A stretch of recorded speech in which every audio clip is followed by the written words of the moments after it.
Welcome to Soulfire Wisdom with Kate Olson. As an evolving spirit and change adventure navigator, it is Kate's mission to empower and guide you on your path and inspire your truest passions.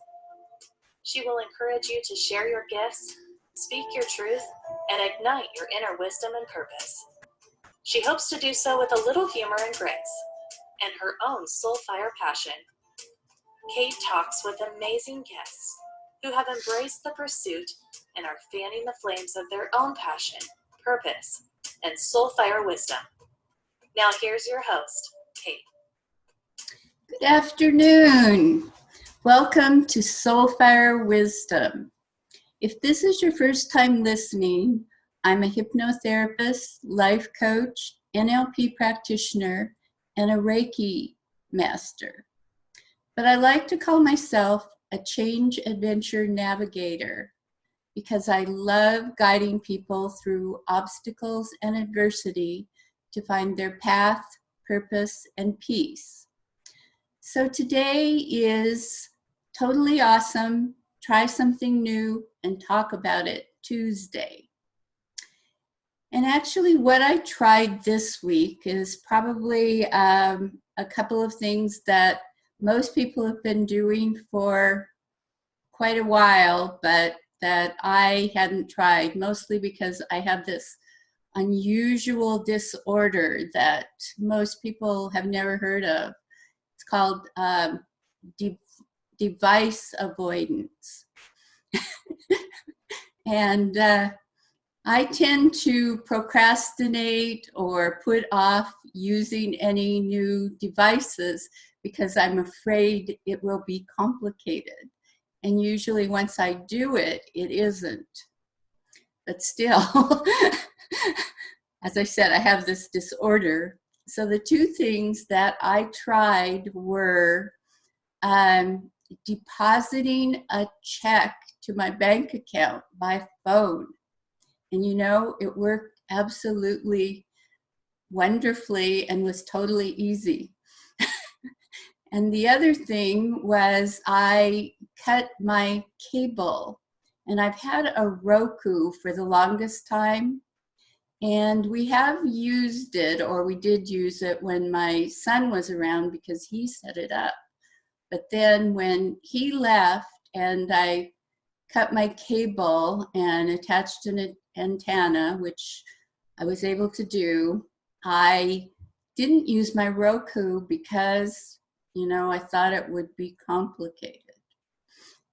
And, you know, I managed to use it. It was pretty easy, other than a little glitch, which with signing up for Sling. Yes, I have been doing the Sling trial this week, and you know, I'm saving money. But yesterday, I went to take my cable box back to Comcast. And because I don't want to get the coronavirus, I, you know, prepared. I had some plastic gloves and, you know, I put them on when I went into the Xfinity store.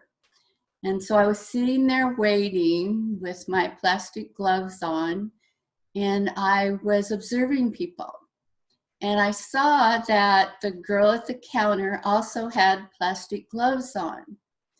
So I was watching her, and she, you know, was going around and touching various surfaces, all of them with the plastic gloves on, and then she'd go back to her desk and was touching other things that she worked with, like her computer and her pencils and pad and everything. And I don't know if she realized how many times she touched her face, hair, also with the gloves on. And it made me very aware of how much I wanted to touch my face. Like, I just had this incredible itch next to my eye But, you know, I was trying to be, you know, conscientious, so I did not scratch it.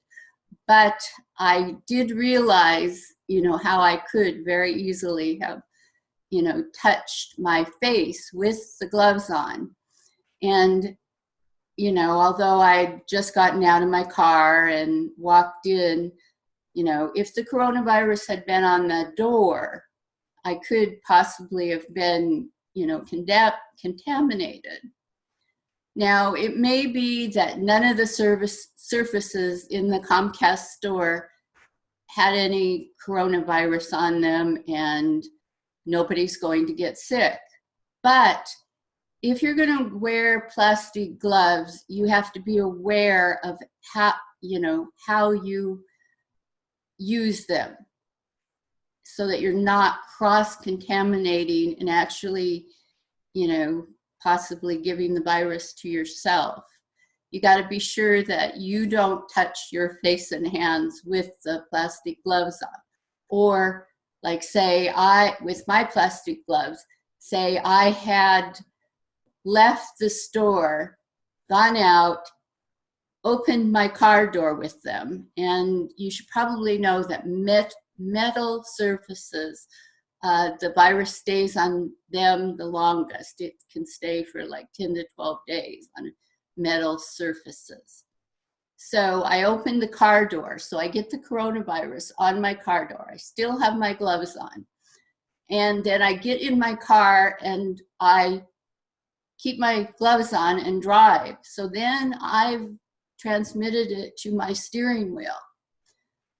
So right after you touch a surface that you think may be contaminated, because lots of people have touched it, you should remove the plastic gloves and throw them away. And you have to be careful also of how you do that, because you don't want to contaminate yourself while you're taking the gloves off. So I have a very inexpensive plastic glove. Actually, I didn't have any, so I got this out of a old hair coloring box. But so you grab it by the inside to take it off. And then as you take it off, you put it inside out. And then with that hand that you took the glove off with, it's really important on the second hand, because you're using your bare hand, to do the same thing and then throw them away. So like say you go to the gas station, I'd actually recommend not using plastic gloves at the gas station.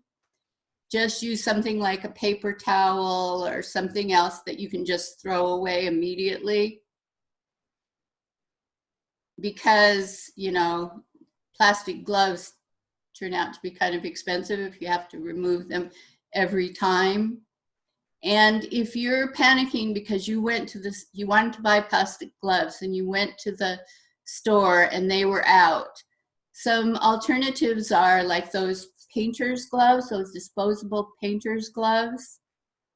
And people might not have thought of going to the paint store or the paint section of the store. So, you know, be creative in options. And the other thing is people have been worrying because, you know, places are out of hand sanitizer. And the only times really to use a hand sanitizer would probably be if you've touched a surface and you can't wash your hands right away. And it will just, the virus will still be on your hands, but you'll kill it. But you can make hand sanitizer yourself, so don't worry if people are out of it. All you need is aloe vera and witch hazel or alcohol. And there's lots of recipes. You can add some vitamin E oil, some tea tree and lavender oil if you want it to smell pretty. But like 3 teaspoons aloe vera, 2 teaspoons alcohol, only 1, or witch hazel, only 1 if you're using alcohol, and then like 16 drops of tea tree essential oil and 8 drops of lavender. And there you've got a homemade hand sanitizer that's probably better than the one that you buy at the store because it doesn't have any unnecessary chemicals. And that'll keep. You can put it in a little bottle, it'll keep for 12 months. So, and the reason why I'm saying all this is because I've seen so many people panicking and stressing, and that's probably worse for you than the coronavirus. So we do have a great show planned for today. My guest is Kerry Smith, and Kerry is known as Granny Owl, and she's a nutritional consultant, health and wellness columnist, and blogger. She writes about Only Wholesome Living, and that's what the OWL stands for, because she has a passion for helping others, mentoring, and offering encouragement, especially in nutrition and health. She's a mother and grandmother who gave birth to 5 homeschool children. Oh my goodness. Currently, she spends her time full time on the road traveling. She and her husband sold their home, bought an Airstream trailer, and have been touring around the US since 2018. And so now we're going to meet Kerry and talk a little bit about her health story. Hi, Kerry. How are you? Hi, Kate. I'm good. Thank you. I liked your intro, your talk about the coronavirus and stuff. That's good. Good for people to know. Yes. So before we get started, can you tell us a little bit more about yourself and what started you on your health journey? Sure. It's a really long story and I'll make it short. Giving birth to 5 babies and nursing them and homeschooling them, it caused a lot of stress on me physically. And I started developing all sorts of symptoms, things that I didn't know what was wrong, just knew that things were definitely not right. And I just kept getting sicker and sicker. And I went from, when I finished nursing, well, actually, after I gave birth to my 4th, I started having perimenopausal symptoms. And then I got pregnant with number 5. And as soon as I finished nursing her, I went right into menopause. So my body had about 12 years of extreme stress and depletion. And at that time, I felt like I ate okay, but I didn't really know anything about nutrition. I mean, I knew I was supposed to eat a well-balanced diet, but I didn't know very much about it, and I wasn't really taking good care of myself. So that was the beginning of it. And I ended up with discovering that I had depression and anxiety, and found out that was because my adrenals were depleted. Through all the lab testing and stuff, found out that I was allergic to the proteins in gluten and dairy, and that contributed to all the inflammation. And I'd had my gallbladder removed. I'd had carpal tunnel surgery, and then discovered that I had an autoimmune thyroid disorder. And when I first was tested for that, I fluctuated between Hashimoto's and Graves', so hyper and hypothyroid, and took some medication and lifestyle changes to kind of get that under control. Yeah, I guess that's really common, that people first encounter thyroid, but also other autoimmune disorders when they're during pregnancy. So they call it gestational. So Yes, and mine didn't go away. Yes, well, most of them don't go away unless, I mean, they may seem to go away, but unless they're treated in some way, it's probably something that you're going to re-encounter. Yeah, it's very common for women to develop thyroid and some kind. And once you have one autoimmune disease, you're just an open door for a lot of other autoimmune diseases. And I also found out that it's hereditary. So if your mother has it, if your grandmother has it, my doctor told me my daughters had a 30% chance of developing it. And so it's very important that they get tested while they're still younger so that they can get it under control in the Yeah, early stages. that's my thyroid disorder. When I was pregnant with my son, it showed up, but he didn't apparently know much about it. So he just said, well, this is something that happens to women a lot during pregnancy. And he didn't make a big deal about it. He didn't, even retest after, my son was born. So I went for 12 years, probably having a thyroid disorder because I got sick frequently, which I hadn't before. I had allergies, which I hadn't before. Mm-hmm. Before, I actually just kept getting sicker and sicker. And then finally, they diagnosed me with thyroid. Yeah, and doctors are better now, but back in the day, I mean, mine was probably, I was trying to figure out last night. It's been at least 20 years. And back then, your GP would do the test for T3 or T4. And if it was within the normal range, they would say, oh, you're fine. But the fact is, the normal range is not normal for everybody. And your T3, T4 can be within that normal range, but your antibodies can be way out of whack, or and that's what we found with me. My antibodies were in the thousands. And that was partly because I had the food allergies that I wasn't aware of. And because of leaky gut, those proteins were getting into my bloodstream. And then my killer cells, my T cells, were attacking those proteins, and then it started attacking my thyroid because they pretty much appear the same to the T cells. So it wasn't until I really started getting my food allergies under control that I was able to start bringing my antibodies down and get my thyroid under better control. Yeah. So what were the symptoms that led you to discover the thyroid autoimmune disorder? Yeah, I had so many symptoms. I can't say specifically which ones were just thyroid, but definitely couldn't regulate my body temperature. My hands and feet and nose were cold all the time. And then I would have hot flashes. Well, I didn't know if that was hormones from babies or menopause or what, but I didn't sleep well.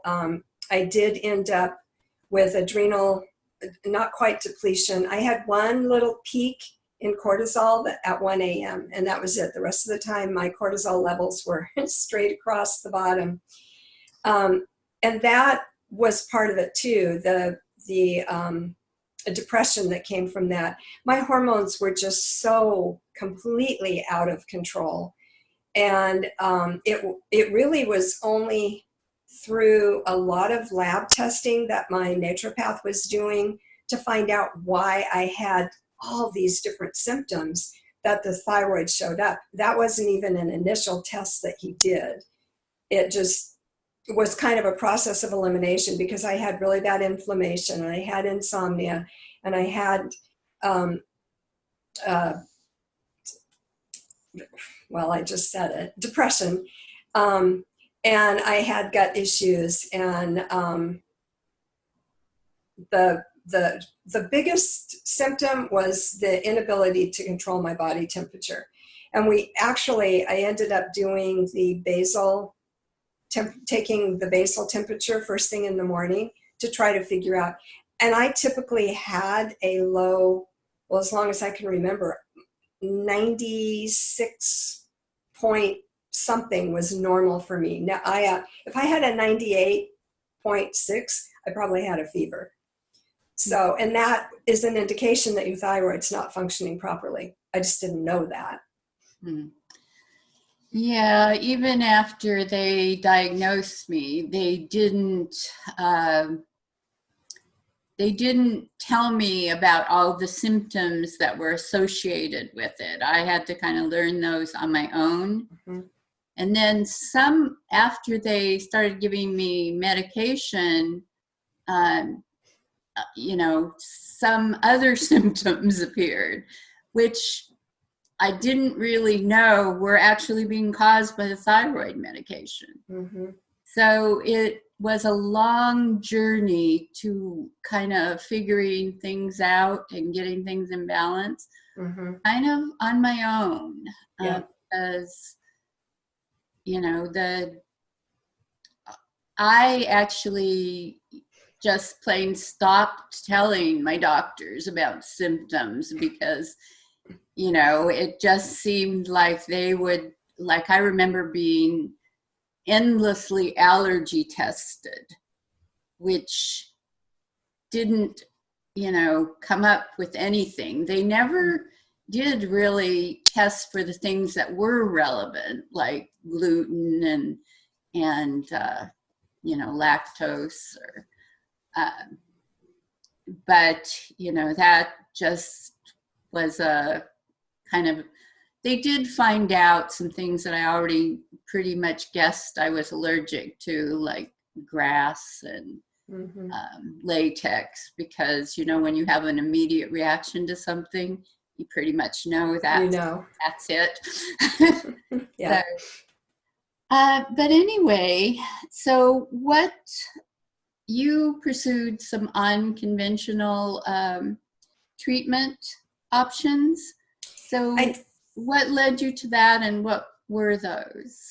Well, what led me to it was 5 years of labs and testing and supplements and thyroid medication, and working with 2 different naturopaths and a nutritionist, doing all the different autoimmune diets. And oh gosh, it was at least 5 years of just trying all of even those wouldn't have been considered mainstream conventional, because the first naturopath was functional medicine naturopath. So his thing was, let's get to the root cause. And that's why we were doing all the lab work and eventually came up with what everything was. But even then, treating for the thyroid, and I wasn't getting better. And it wasn't until I read Dadis Kazarian's book, the thyroid book, and why do I still have symptoms when I'm on thyroid medication? And he talked about the antibodies. So I went to my naturopath and I said, have you ever tested my antibodies? And he went, oh my gosh, Kerry, I cannot believe I never thought to do that. And he tested them and they were in the thousands. And that's when he said, okay, we got to look at, we already knew about the gluten that had shown up in some other test. He said, we got to look at some food allergies. So he did dairy and corn, and I think eggs, because those are the most common. And my numbers for dairy were, he said he'd never seen numbers read that high. I was that bad. Corn was a sensitivity, eggs, not a problem. So he had me on so many supplements. I was taking like 30 supplements and my thyroid medication at every single meal. I was taking all these digestive enzymes and all these natural plant things for thyroid and for adrenals and for everything else. And I started going to a nutritionist because I wasn't getting better. Well, she started testing some of those supplements and said, you know what? Some of these supplements are doing you no good. You're not reacting to them at all. They're not having any effect on you. So we kind of tweaked and changed, and she suggested some different kind of diets and cleanses. I did a candida cleanse for 90 days. And what I found is the more foods I eliminated from my diet, the more cross-reactive I became. So it got to a point where all I was eating was lightly steamed carrots, zucchini or yellow squash, and sometimes a little bit of broccoli, but not very often because you're not supposed to eat that when you have thyroid issues. And I made my own bone broth, and that was all I was eating, and I wasn't getting better. And so I went to a new naturopath who specializes in women's health. She did some lab tests, found out that my nutrient levels were flatlined. So I wasn't even absorbing nutrients from that little bit that I was eating. My cholesterol was 329, and I wasn't eating anything to make my cholesterol be high. She said it was probably partly stress and partly it was my body creating basically insulation. It was lining my arteries and stuff with cholesterol so that it had something to feed off of. It was keeping me from starving to death, essentially. So with her, again, I tried a couple other diets. And like I said, this was at least 5 years. And I don't mean diet like weight loss. I mean like eating certain foods, like the, specific carbohydrates. And there are so many out there. And Yeah. none of them were working. And we were kind of at wit's end. And she said the next thing we have to do is just start testing for parasites or something because nothing is working. And so at that point, someone introduced me to these concentrated plant powders that are just whole food nutrition where they've extracted the juices, the water and the sugar, and it's just the plant powders, the fiber, the enzyme, all the nutrients. And I took them to my naturopath and she goes, well, what do you have to lose? At this point, nothing has worked. And I started taking them and I immediately, with the very first dose, I felt the nutrients going through my bloodstream. It was just remarkable. It's not normal for that to happen, but when you're that depleted, you get any kind of nutrients and your body just kind of goes, I joke and I said it was like my veggie crack, but that's what it felt like to me because I could feel it in my veins and I immediately had energy. And it was the only nutrients, it was the only way I could actually get nutrients into my body at that time because they were highly bioavailable. So that's what led me to that. Okay, well, so how I connected with Kerry is first I saw her granny owl logo and was curious about what that was about. And then in communicating with her, she talked about her thyroid disorder. And since I already, since I have one too, she had mentioned that she, has gotten totally off her thyroid medication. And I'm not a big fan of medication, so I was curious about the idea if I could possibly do that. So my next question for Kerry is, what made you think you could change your health and get off of your thyroid medication? Because, as they tell you, you have to take this forever. Yeah. Well, first of all, I had already learned that the doctors didn't know everything there was to know, and they hadn't helped me a lot. And I had to go through several different types of thyroid medications to find one that actually worked and one that didn't have ingredients that were causing more reactions, like you went through that too. It was causing symptoms that because of that thyroid medication.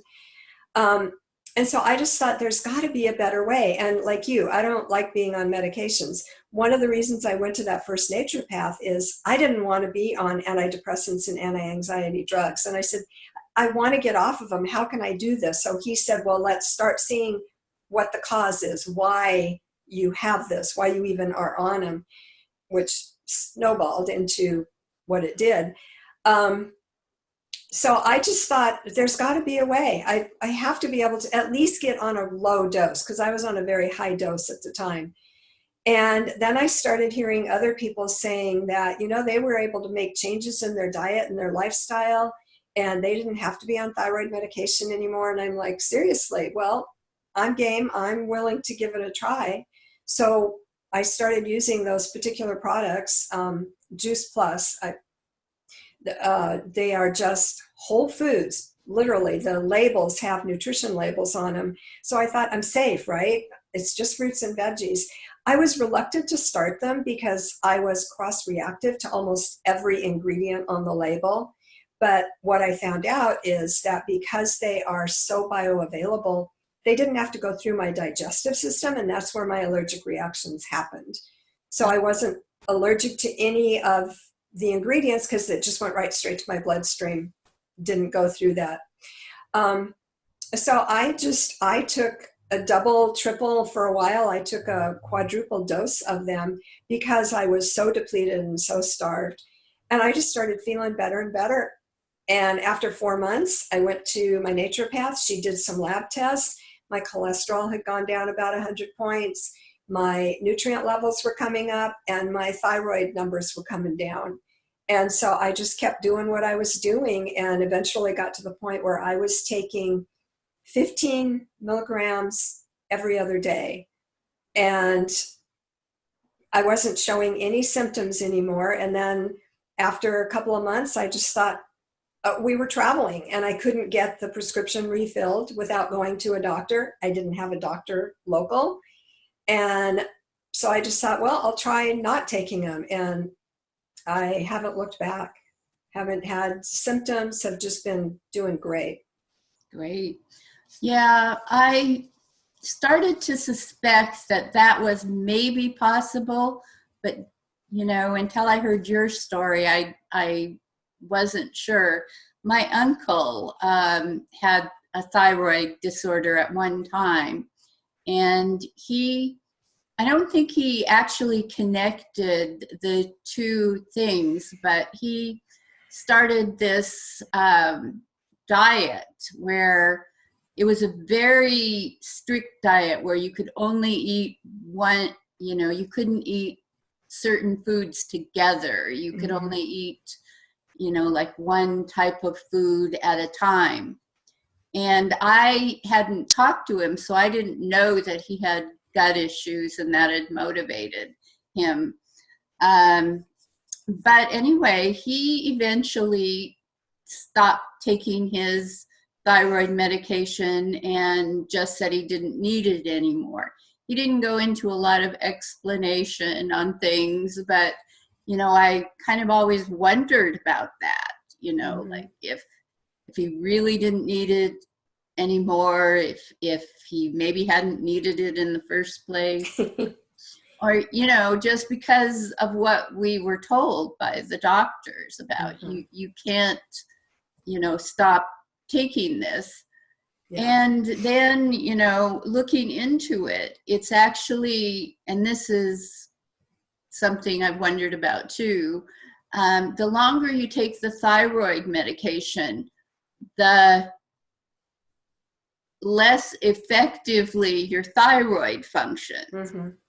So taking the thyroid medication actually is not good for you. So I've been taking it for a long time. I've been taking it for like 27 years. Oh, wow. So I'm wondering, and my thyroid has been in balance for a long time, and I don't take a particularly high dose, but I'm wondering how much damage the thyroid medication has done, and how much of the functioning of my thyroid I can actually get back. And there aren't, you can't go to most doctors and ask that question. They just look at you funny and say, well, you just have to take this medication. So Yeah.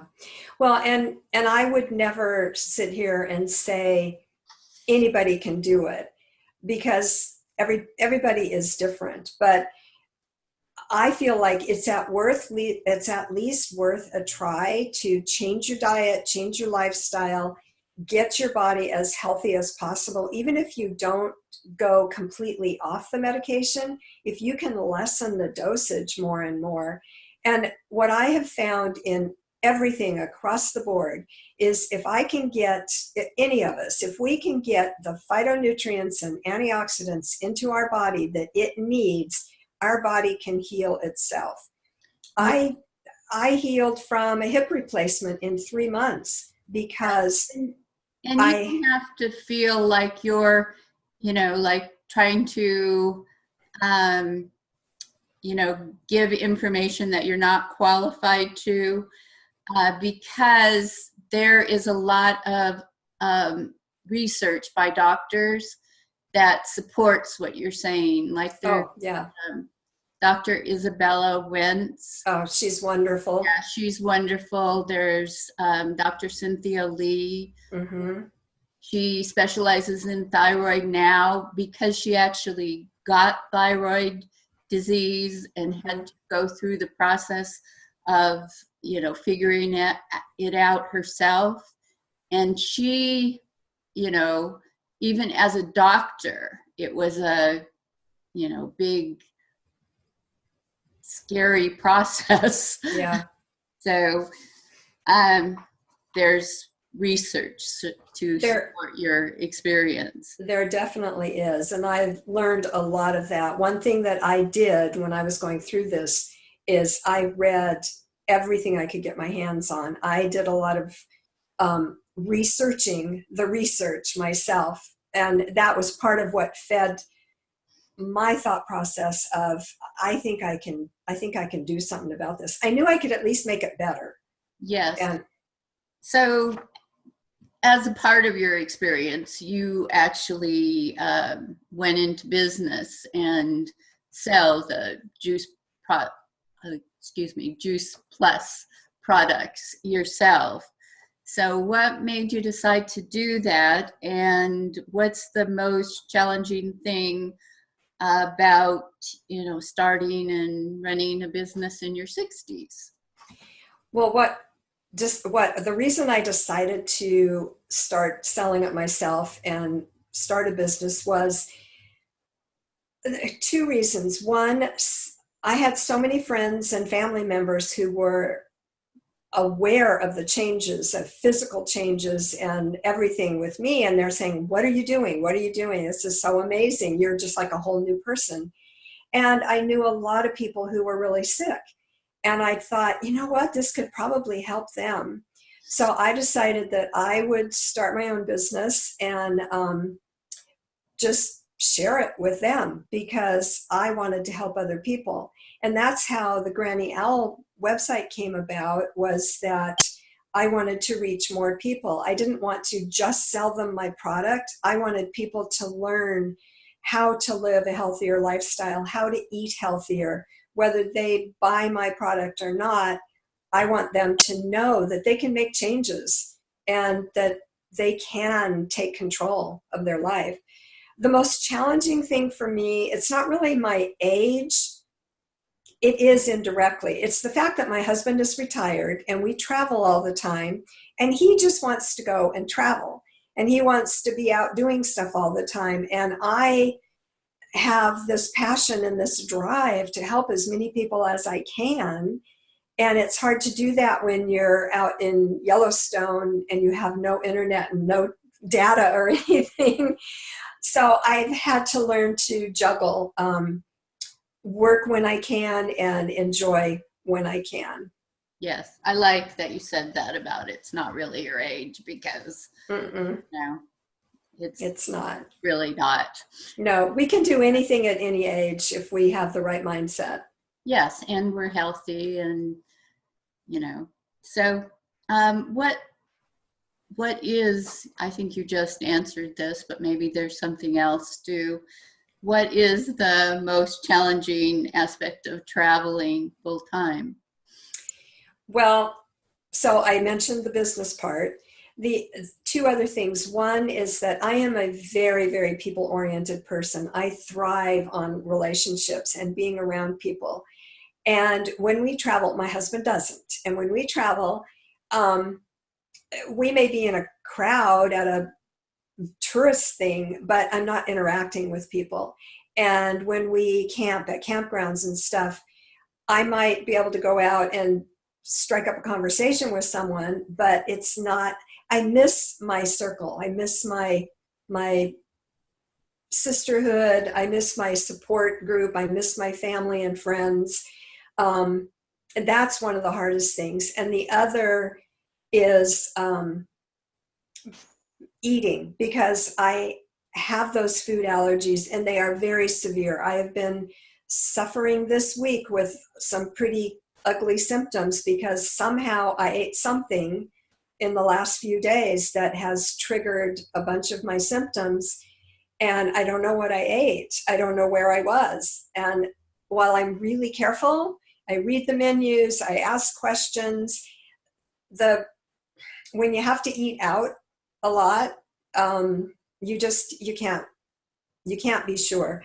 And even though I can cook in the trailer, we don't cook a lot in the trailer. It's really small.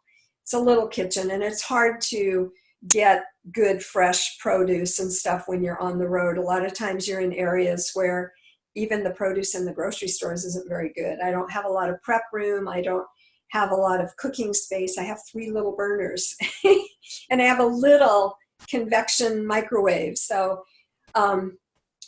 being in control of what I eat and risking getting sick from what I've eaten is one of the big things with travel. Yeah, that is always true.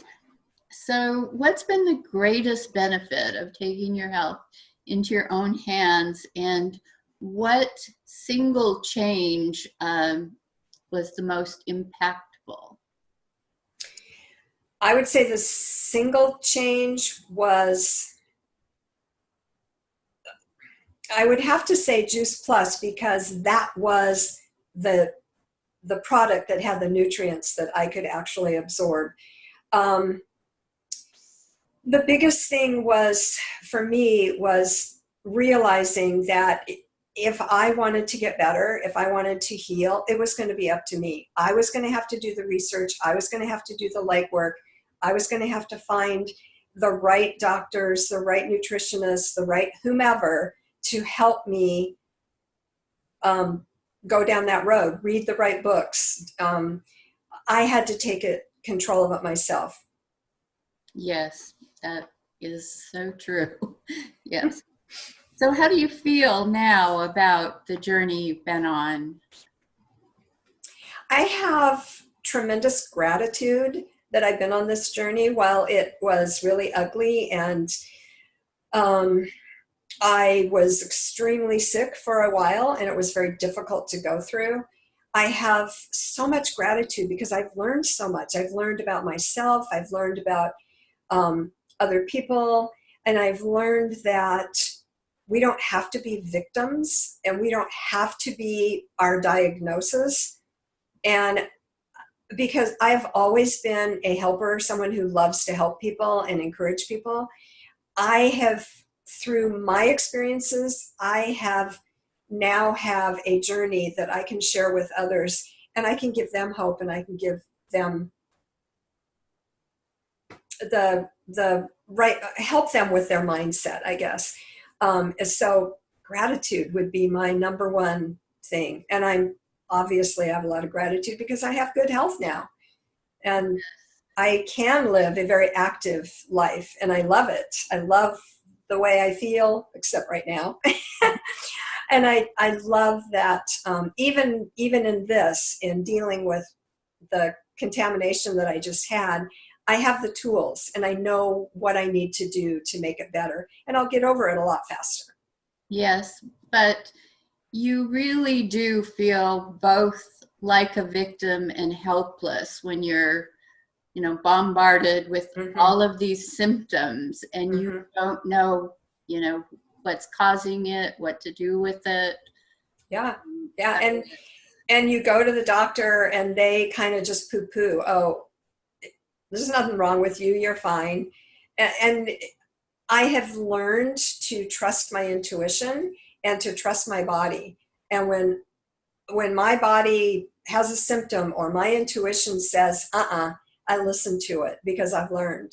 Yeah. I am very in tune to my body, and we all should be. So has the change in your health impacted, your family and the other people in your life, or how has it impacted them? It has. For one, it's shown my children, it's shown them that what you eat really does have an effect on your body and on your life. And my whole family has found that I really am a fun person and they love having me around. In fact, they make fun of me all of the time because of what I eat or don't eat. My husband used to, this is hilarious, he used to say, is that your biodegradable food? And I said, and I would always answer, well, I hope so. And I hope yours is biodegradable too. But, they make fun, like we go out to eat.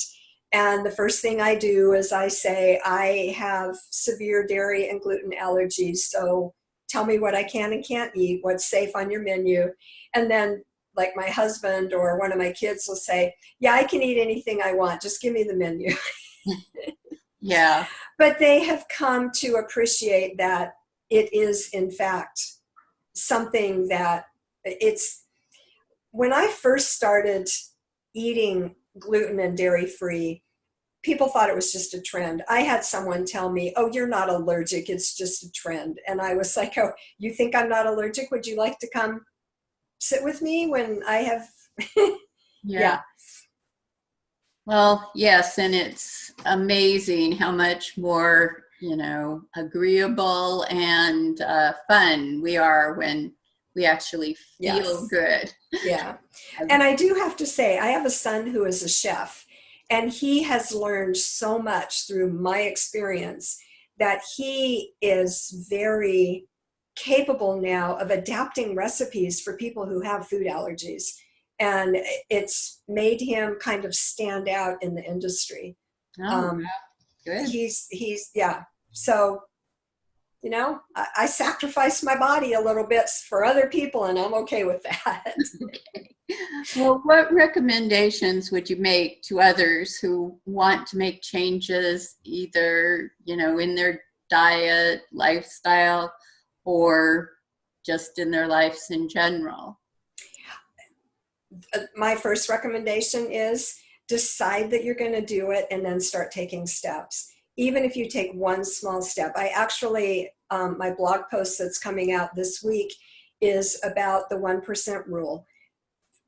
Just make a 1% change in something, or just pick one thing and make a change. If you want to change your diet, don't cut out all the foods unless you know that you have an allergy, then cut them out. But just make a simple change. Start drinking more water. Start eating more fruits and veggies. Stop eating so many snack foods or chips or whatever. But just pick one thing at a time. Do it for a week or two and then add another one into it.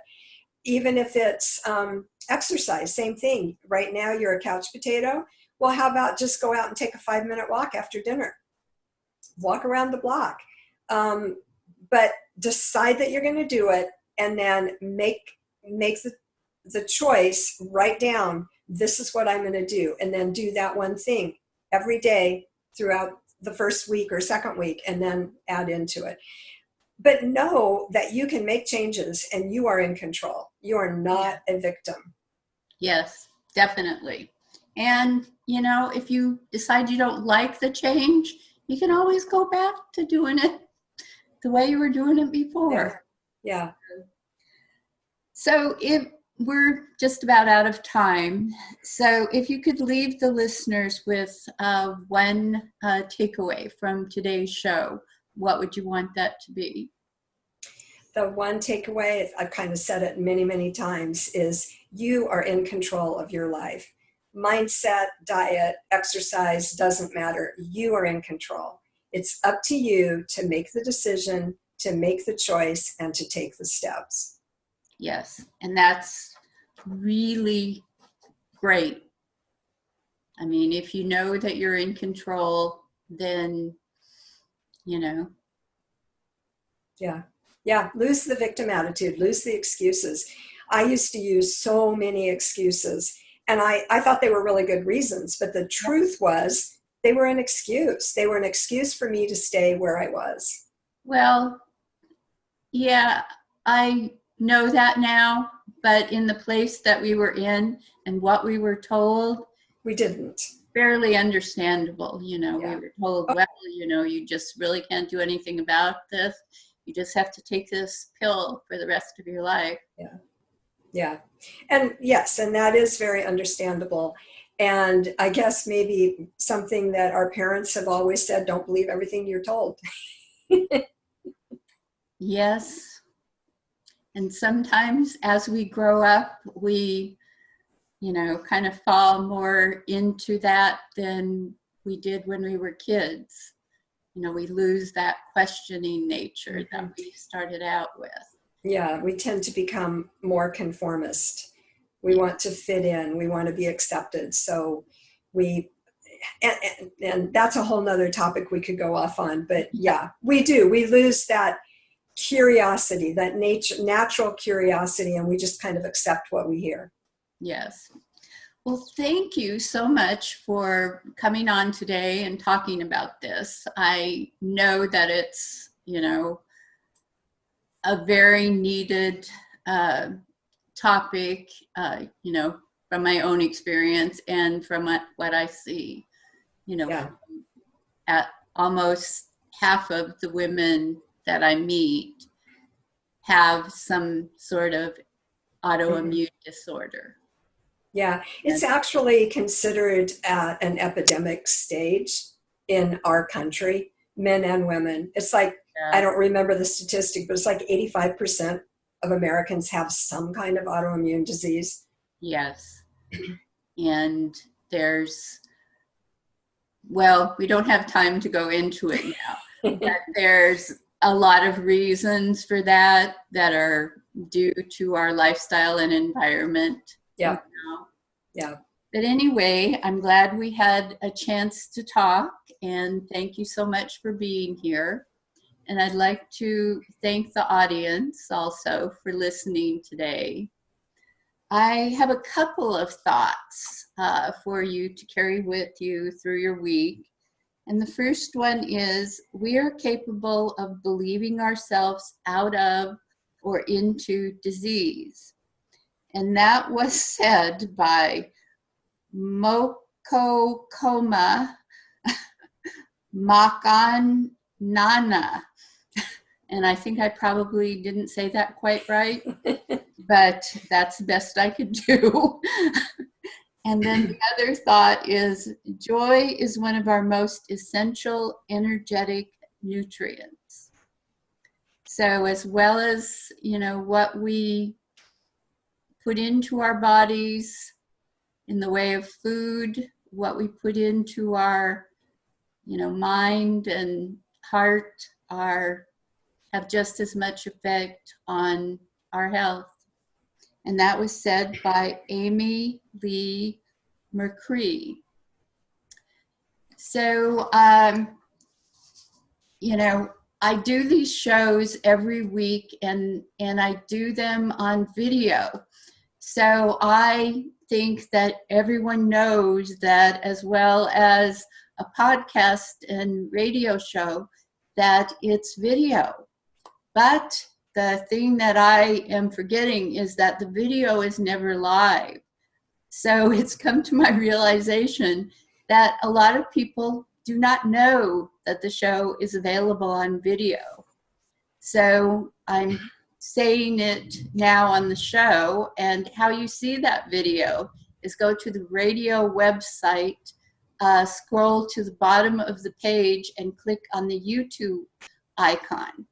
And it's also come to my awareness that if you have a Firefox browser, that you can't do that. So I'm going to be adding a link that your Firefox browser will be able to follow shortly. And so if you want to listen to the podcast, that's great. And please like and subscribe. But if you want to see the video, follow the YouTube icon, and you can actually see us talking or see me demonstrating taking off the gloves. So again, thank you for listening, and we have another great show planned for next week. I'll be talking with the very inspirational Dina Marie, and our show will be lifting your spirits, because Dina is a local, she's a healer, but she's also a local radio host who has a show every Friday called Lifting Your Spirits with Dina Marie. And she's been doing it for, I think, 4 or 5 years. And so I've been inspired by her ability to be uplifting. So we'll see how she does that and, keeps her own spirits uplifted. So I'm just going to say bye and have a great week. Thank you for listening to Soul Fire Wisdom with Kate Olson. We hope you enjoyed the show. If we made you laugh, brightened your day, or sparked a new thought, we have succeeded in our mission. Join us next time when we'll share more secrets and truths and all the magic of transformation that is the journey to Soul Fire Wisdom. Always remember, be fierce in the pursuit of what sets your soul on fire.